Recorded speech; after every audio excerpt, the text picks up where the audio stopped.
bavukanyi bo muri Eglise Vivante de Jésus-Christ, ndabaramukije amahoro ya Kristo. Ndavuze ngo joyeux anniversaire kuri Eglise Vivante, Isabukuru nziza cyane kuri Eglise Vivante, aho uyu munsi ikwije imyaka 29 itangiye gukora mu Burundi, gacikwira no mu yindi mihingo y'isi. Tuje kubakeza kandi dushimira Imana, dukeza abakozi b'Imana baritanguje, umuhisi Pastor David Ndaruhutse hamwe n'umufasha wiwe n'abandi bamufashe gutangura, n'abandi babandanije ivyo bikorwa aho riri hose, n'abavivante bose bahagaze mu kwizera n'intahe kubw'izina rya Yesu Kristo. Imana ibahezagire cyane. Ndavuze ngo isabukuru nziza cyane, imyaka 29 si mikeyi, kuva ku itariki 6 z'ukwezi kw'indwi 1992 gushika kuri tariki 6 z'ukwezi kw'indwi 2021, n'urugendo rutoroshe, urugendo rwiza, urugendo rwabayemo ibintu bigoye, ariko kandi urugendo rw'intsinzi. Ndasuye kubakeza, ndabashimira Imana. Mbere ko nsangira namwe ijambo riri ku mutima wanje, mu nkundire mpe kaze umufasha wanje mama Pastor, nawe abakeze kandi abahe iri ku mutima wiwe. Murakoze. Haleluya. Isabukuru nziza abavivante mwese aho muri kwisi hose, turabakeje kandi turashimiye Imana ukuntu yabaye Imana muri Eglise Vivante. Umwami Yesu abaho umugisha. Reka dusangire ijambo ryampezagiye mu kubifuriza isabukuru nziza. Dusome mu ngoma ya 2 igice cya 20 kuva ku murongo wa 3. Yehoshafati agira ubwoba kaburungu, acagira umwete wo kurondera Uhoraho kaburungu, ashinga umunsi wo kwisonzesha mu Bayuda hose. Amen. Umurongo wa 14. Maze mpwemu Uhoraho aza kuri Yahaziyeli mwene Zakariya akaburungu.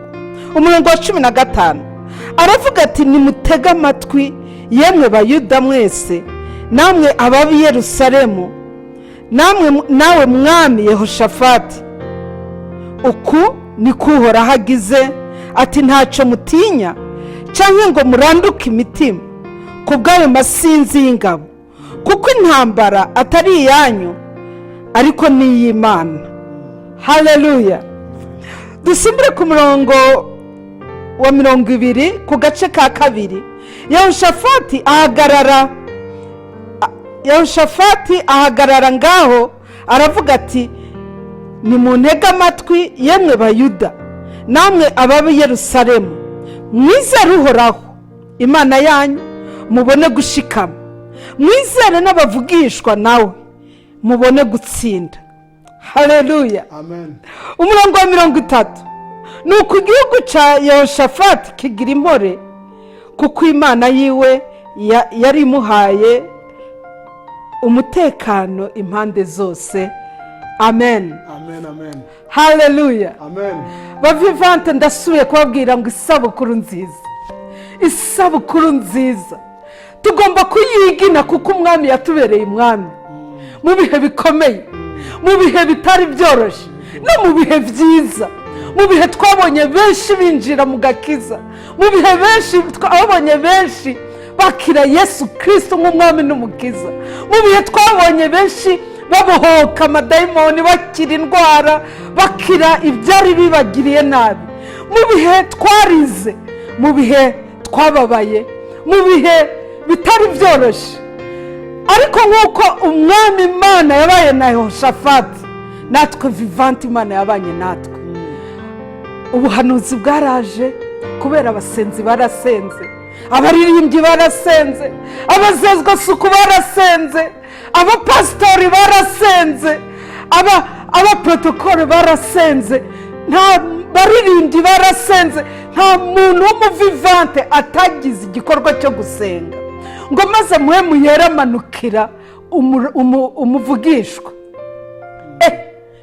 ba vivante uhoraho yabanye natwe mwe muyera yaratuvugishije mwe muyera yatwibiye amabanga akomeye ndababwiye ngo isabukuru nziza ntitwize twibagire ko uhoraho yabanye natwe uhoraho abaho umugisha uhoraho abibutse ibyiza ntitwibuke ibibi gusa ariko ibyiza byabaye muri vivante turabyiteze no mu myaka iza kuko dufite amasezerano umwami abaho umugisha amen.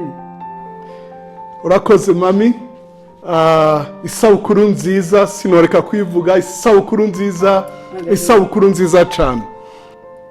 Ijambo dusanga ari muri Zaburi ya 63, Zaburi ya 63 umurongo wa mbere agace kawo ka mbere haravuga ngo mana niwe mana yanje, Imana ishimwe cyane. Bakundwa muri vivante, ba vivante namwe mwese mukunda vivante, abayisengeye abayiciyemo mukaja gukora ibindi bikorwa mugatanguza amashengero, abafashijwe musanzwe musa amashengero musengeramo mugabo mwahezagiye mwaharonkeye inyishu mwaharonkeye gutabagwa. Reka ndabarire iyi Mana yabaye Imana yacu. Mbere ko uyu mwanditsi waza uravuga ibintu byinshi yaravuze ngo Mana niwe Mana yanje.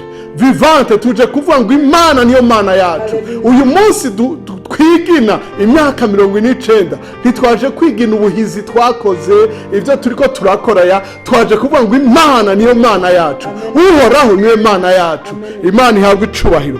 Ku murongo w'indwi naho nyene agace ndabusome wose umurongo w'indwi ngo kuko wambereye umufasha kandi nzovugiriza impundu mu gitutu c'amababa yawe. Mu gihe tuje kuvuza impundu, mu gihe tuje kwigina, mu nkundire mvuge ngo yatubereye umufasha. Mami yavuze ibihe bigoye twaciyemo n'ibihe byiza, uhoraho yatubereye umufasha. Ntiyabaye Imana yacu gusa, yatubereye umufasha. Muvuze impundu mwibuka ko yatubereye umufasha, mumuhimbaze mwibuka ko yatubereye umufasha, mumutazire mwibuka ko yatubereye umufasha. Imana ibahezagire cyane. Haleluya. Umurongo 8 uravuga ngo umutima wanje ukomako, ukuboko kwawe kw'iburyo kurandamira. Aho turiko turigina twinjiye muri mwaka 29, Imana ishimwe kubw'ivyakoze, ariko reka natwe twiyemeze imitima yacu yomatane n'Imana, imitima yacu yome ku Mana, komako gafata nka koro kabisa nka sudire, imitima yacu ifatane n'Imana, ntihagire ikindi kidukwega, ntihagire ikindi kidusamaza. Abatubona bamenye ko turi abantu bakunda Imana, bayisariye bayereka abandi kandi bagura ubwami bw'Imana, babwamamaza aho bageze hose. Imana ibahezagire, nayo nimwayomako izobaramira. Niko uyu murongo wavuze, igenda ibaramira, igenda ibakiza ibigwara, igenda ibagurira imbibe, ibaha uruvyaro, ibaha akazi keza, ibaha kugendera mu bugororotsi, ibaha ubweranda, ibaha gukomera mu buryo bwose. Niyaza muze mwumva ahamagaye amazina yanyu, ahamagaye izina ryawe mu gitabo c'ubugingo. Imana ibahezagire cyane, umererwe neza aho uri hose. Umuvivante wese urondera abandi mwigine nkuko abantu b'Imana bama babigira aho bari hose. Mwigine muhimbaza Imana, mwibuke kugira neza kwayo mu ishengero ryayo no mu mubiri wa Kristo, si vivante gusa no mu mubiri wa Kristo aho uri hose. Imana ibahezagire, isabukuru nziza bakoze b'Imana muri vivante. Amadepartement yose sinshobora kuyavuga, simpave nibagira nimwe, ariko ndavuze ngo mwese Imana ibagire neza kuri isabukuru nziza, ibahe kado. Murakoze kudutega yomi, murakoze kutwumviriza, murakoze gushima Imana no gufatana nayo no kurera ubusho bw'Imana no kugorokera Imana no kwerekana Imana aho muri hose. Murakoze, muragahezagirwa.